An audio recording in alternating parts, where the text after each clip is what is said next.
Okay, we're back. Standard of practice or Article 2. Um, we've got this section, and there's a paragraph in here that means something to me. But tell me a story. Well, I'm just going to go back to our previous section here. That you, when I'm doing tours for someone who's out of state, and we're doing the nice tour, and then I'm going and I'm looking under sinks and checking out water heaters and stuff. Hey, here's a pan of the roof.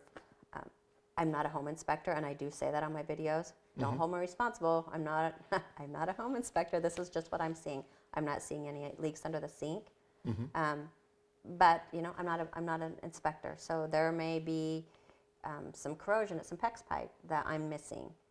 Don't take my word for it, but this is what I'm seeing. So we can't exaggerate, we can't misrepresent, or we can't conceal facts. I mean, we are required to disclose anything that we know to both sides. If we discover something is showing a home, we have to tell our seller, but we also have to make sure the other party is aware too. Again, communication. Communication. Another kick on the horse. Yes. So here's mine, and this is in Standard of Practice 2-1, and I'm going to stop short of reading it, but what I have on the side is be a realtor, which means don't be a home inspector, don't be an electrician, don't be a plumber, don't be a lawyer. Don't do it. You're trained to be a realtor, and that's where your expertise is. Do that. So what this means to me, I was doing an inspection a number of years ago, and there was this older home. It was built, I'm going to say, probably in the 70s, when they had a million bad ideas. Wasn't my 1899 one? And one of the bad ideas on this particular home is they had this 8x8 wood lattice. They were trying to make it look Swiss, I think. And so it was kind of a checkerboard that was about 4 feet high, going up and wide on this home. And it was not tied to the house, and as you push it, it would wobble. And I'm sitting there pushing that, and I'm going, this can't be good. You're going to have rot down in the soil because it wasn't in concrete. And I'm going, earthquakes, windstorms, whatever. At some point in time, some kid's going to climb on this and it's going to fall, or it's going to fall over or whatever. And the realtor was there, and he basically said, that's not going to happen. Just keep moving. And so I thought, well, thanks for cutting my legs out from under me. But basically what he had done is he cut his own legs out. The buyer, once we got separated, the buyer was going, my gosh, I didn't realize that I had such a lousy realtor. And they ended up calling me back about 10 days later, and they said, we fired him, but we found a new house on our own, and we'd like you to inspect it. And this realtor, he had told me, look, I need this listing or this commission, and I'm like, great, but I've still got to be ethical and honest. You've got an obligation as well. And so he was stressing, and I think partly because of his stress and his insistence that the deal go through, and so they lost trust in him and didn't want to do business with him anymore.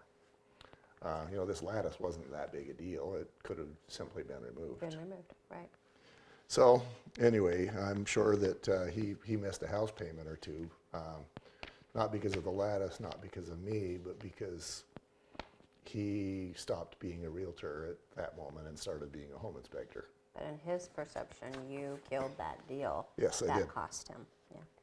Or, let's say that I go to the broker and say, hey, look, I'm gonna lease this Corvette for you as long as you keep sending me 10 inspections per month.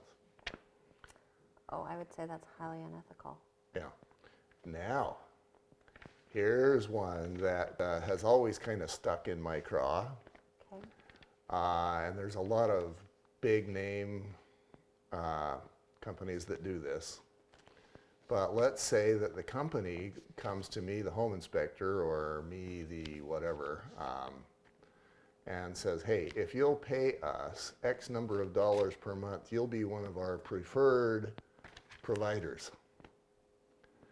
And so now instead of me giving you the keys to my car or maybe paying $300 a month for a lease, I'm paying you X number of dollars so that I have the ability to come to, Of access. yeah. And so now the question is whether, and let's say that's $400, now the question is whether that is a non-material amount and whether it's ethical or not. Well, then I think you also run into the conflict of interest, because if you consistently find problems in homes that they feel are killing deals, agents will not want you to be one of the preferred list, Right. one of the preferred home inspectors. Uh-huh. I think that's just great opportunity for unethical behavior. Yeah, it kind of is.